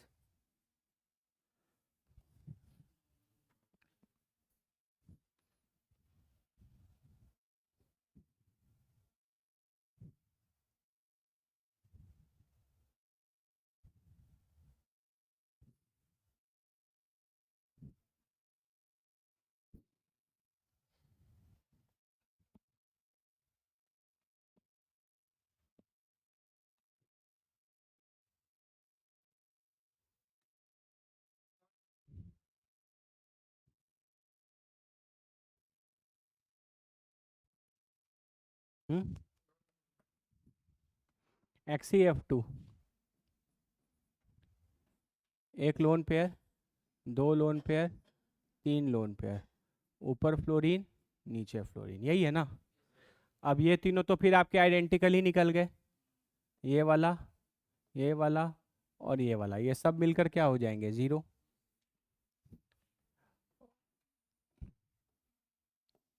यही होगा, तो इसका भी म्यू क्या आ जाएगा, जीरो, और ये मॉलिक्यूल हो जाएगा नॉन पोलर।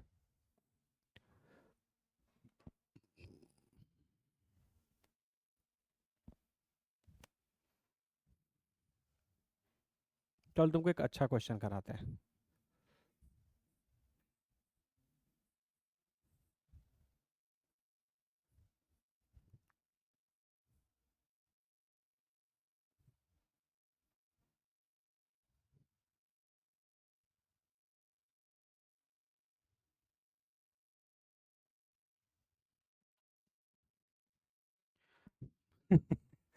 डाइपोल मोमेंट निकालना है, हम बताते हैं। ये जो कंपाउंड आपको कभी भी केमिस्ट्री में इस तरीके का दिख जाए, इसको बोलते हैं बेंजीन। क्या है ये, बेंजीन है, ठीक है। और ये पूरा का पूरा प्लेनर होता है, तो इसीलिए आपको इसमें टेंशन लेने की बात नहीं है। अरे बोलो, और यहाँ पे सब कार्बन कार्बन ही है, क्या है, ये भी कार्बन, ये भी कार्बन, ये भी कार्बन, ये भी कार्बन, ये भी कार्बन और ये भी कार्बन। तो बेंजीन के रिंग में, इस रिंग के अंदर आपको कभी पोलर नॉन पोलर चेक करने की जरूरत नहीं है, क्योंकि सब कार्बन कार्बन ही है, तो वहां पर कोई भी इलेक्ट्रोनेगेटिविटी का डिफरेंस नहीं आएगा। लॉजिक बेसिक सिंपल, ठीक है। इस चीज को बेंजीन बोलते हैं, ठीक है। ये ऐसे भी बना हुआ हो सकता है, ऐसा, ये बना हो या ये बना हो, दोनों का मतलब सेम ही होता है, तो जनरली वैसा बीच में गोल कर देते हैं। क्यों गोल करते हैं, क्या गोल करते हैं, गोल करना क्यों इम्पोर्टेंट है, क्या है, वो सारी बातें आपको समय आने पे बताई जाएंगी, ठीक है। हाँ। ये जो है, दिस इज नॉट ऑक्सीजन।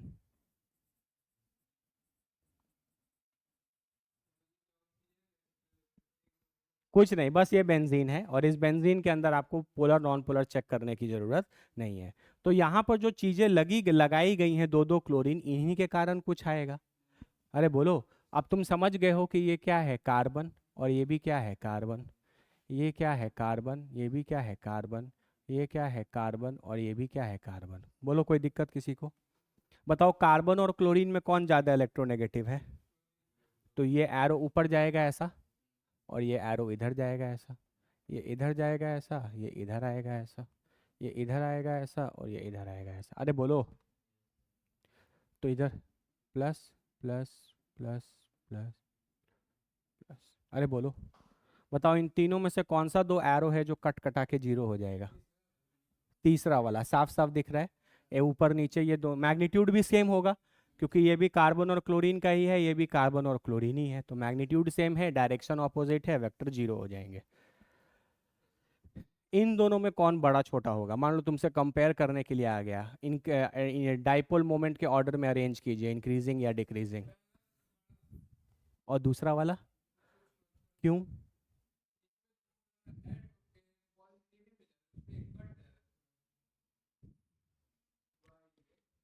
बिल्कुल सही सोच रहा है ये। वेक्टर आना चाहिए, वेक्टर। अगर बाबू तुम ध्यान से देखो, हम तुमको दिखाते हैं, ठीक है? इन दोनों वेक्टर को अगर तुम यहाँ पर ऐसे ऐसे जोड़ दो, तो ये कुछ ऐसा दिख रहा है, बोलो। और ये वाला कुछ ऐसा दिख रहा है, अरे बोलो ना। ये होगा दोनों वेक्टर के बीच का एंगल, क्योंकि यहाँ का अरेंजमेंट कैसा है, अरे बोलो ना, टेल टेल। और ये होगा इन दोनों वेक्टर के बीच का एंगल, क्योंकि अरेंजमेंट कैसा है, टेल टेल। एंगल निकालने के लिए आप दोनों वेक्टर का या तो पूंछ पूंछ मिलाते हैं, नहीं तो हेड हेड मिलाते हैं, ठीक है? तो यानी ये जो थीटा है ये एक्यूट है, अरे बोलो। और ये जो थीटा है वो ऑप्टियूज है। बच्चा बच्चा जानता है कि जो रिजल्टेंट का मैग्नीट्यूड होता है वो under root a² plus b² plus 2ab cos theta होता है, ठीक है? एक बार तुम थीटा यहाँ पर ये वाला पुट करोगे, और एक बार थीटा तुम ये वाला पुट करोगे, तो जब थीटा एक्यूट पुट करोगे तो कॉस थीटा की वैल्यू पॉजिटिव आएगी, तो यानी ये प्लस टू ए भी कुछ जुट जाएगा। और थीटा जैसे ही तुम ऑप्टियूज पुट करोगे, मान लो 120 डिग्री पुट कर दिए, तो नेगेटिव आएगा। कॉस सेकंड क्वाड्रेंट में क्या होता है, नेगेटिव। तो नेगेटिव आ जाएगा तो ये माइनस आ जाएगा, तो a² प्लस b² में से में कुछ कम हो जाएगा, तो मैग्नीट्यूड वाइज कौन ज़्यादा होगा, ये वाला ज़्यादा होगा। तो इसका करेक्ट ऑर्डर आएगा ये। This is order of dipole moment.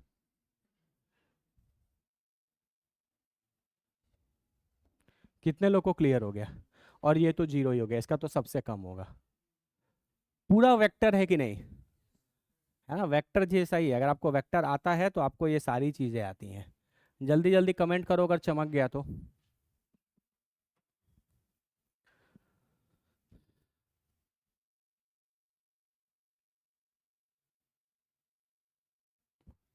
अरे बोलो।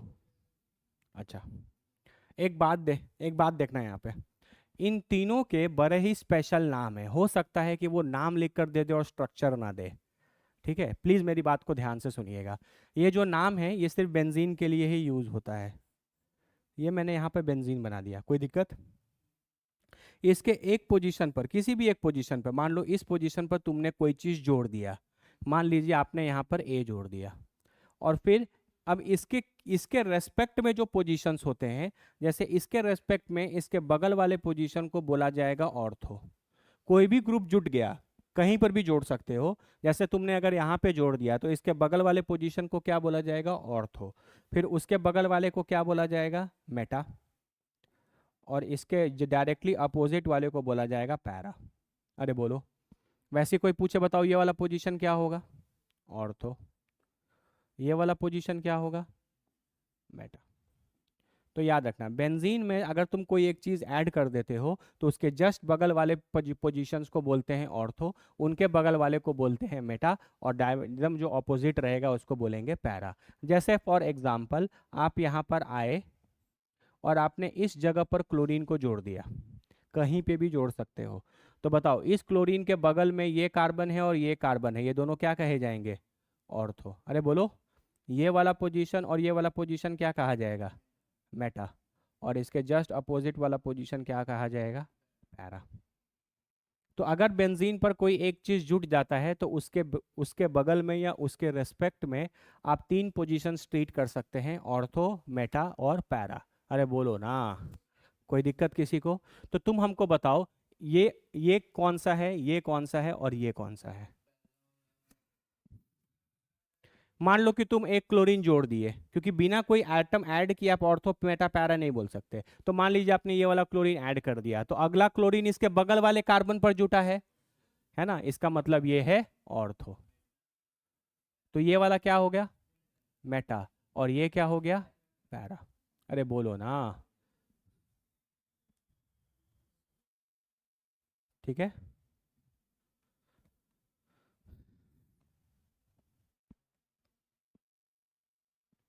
ठीक है।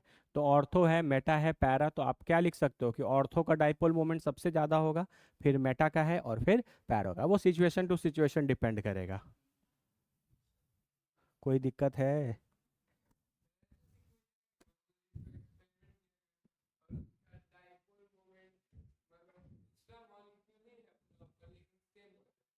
हाँ, मैग्नीट्यूड वाइज आ सकता है, कोई दिक्कत नहीं है। देखो, हाँ भी वो है, वो हम लोग कर सकते हैं, लेकिन अभी बस ये ध्यान में रखना, अभी हम लोग सीखना धीरे धीरे लेवल बढ़ाएंगे। हम लोग बस अभी ये सीखने में इंटरेस्टेड हैं कि कौन सा मॉलिक्यूल पोलर है और कौन सा मॉलिक्यूल नॉन पोलर है। तो उसके बेसिस पर आपको ये वेक्टर्स और एरो के जो साइंस हैं, ये आपको हेल्प करेंगे। ठीक है। जैसे इसका नाम आप लिख सकते हो ऑर्थो डाइक्लोरोबेंजीन। क्या लिख सकते हो? ऑर्थो डाइक्लोरोबेंजीन, या ortho chloro, ortho chloro chlorobenzene, वैसे भी लिख सकते हैं। ठीक है, या 1,2 डाइक्लोरोबेंजीन भी लिख सकते हैं। अगर ऑर्थो वर्ड आ जाए, इसका मतलब समझ जाना दोनों जो दो चीजें जुड़ी हैं वो अगल बगल जुड़ी होंगी। मेटा आ जाएगा तो दो चीजें जो जुड़ी होंगी वो एक कार्बन छोड़कर जुड़ी होंगी। और पैरा होगा तो दो चीजें अपोजिट जुड़ी होंगी। ये नोमेनक्लेचर या ये जो टर्म्स हैं, ये सिर्फ किसके लिए लगता है? बेंजीन के लिए। और ये बहुत इंपॉर्टेंट है। क्या है? बहुत इंपॉर्टेंट। जैसे देखो, एक एग्जाम, नाम बताना खाली, इसमें हम तुमसे बस नाम पूछ रहे।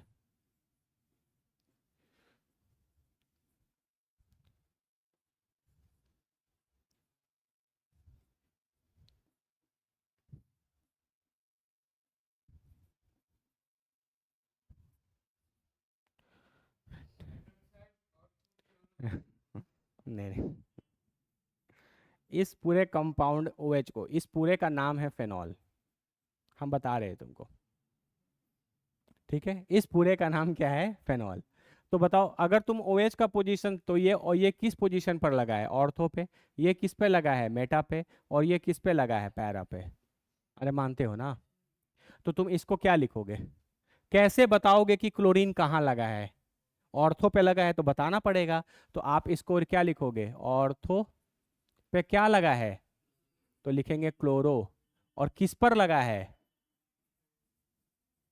फेनॉल पे। तो इस कंपाउंड का नाम हो गया ऑर्थो क्लोरोफेनॉल।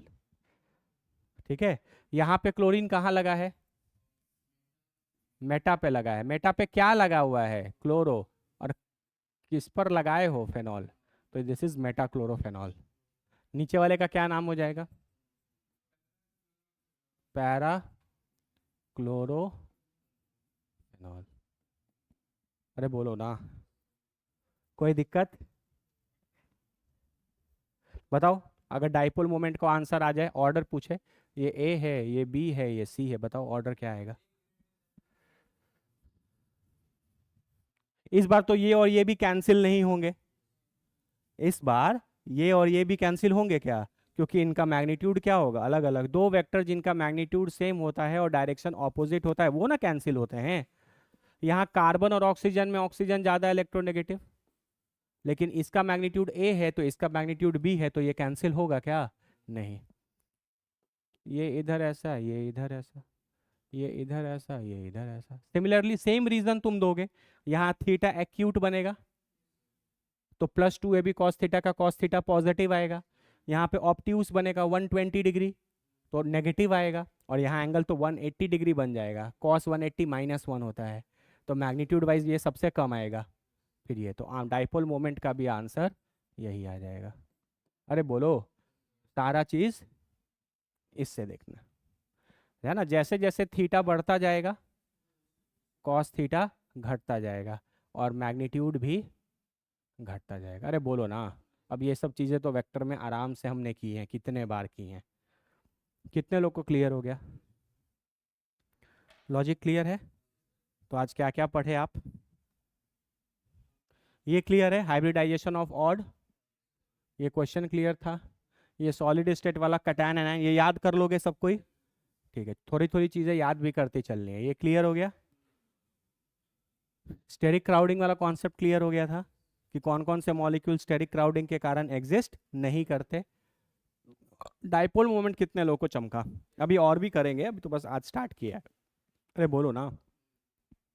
डाइपोल मोमेंट पूरा किसकी तरह है, वेक्टर की तरह। अगर सब वेक्टर कट कटा के जीरो हो गए तो डाइपोल मोमेंट जीरो आ गया और वो मॉलिक्यूल क्या हो गया, नॉन पोलर। अगर सब कट कटा के जीरो नहीं आए तो dipole moment not equal to zero आ गया, तो वो मॉलिक्यूल क्या हो गया, पोलर। कोई दिक्कत? वाइंड अप करें? आप, कोई डाउट है? अभी 9:37 हो रहा है ना, फिजिक्स का क्लास अभी स्टार्ट करेंगे आधा घंटे में। ठीक है, आधा घंटे में फिजिक्स, क्योंकि कल हो नहीं पाया था तो आज फिजिक्स का क्लास अभी आधा घंटे में स्टार्ट करेंगे। आप लोग 10:10 या 10:05 तक वापस से ज्वाइन कर लीजिएगा, ठीक है? कोई दिक्कत?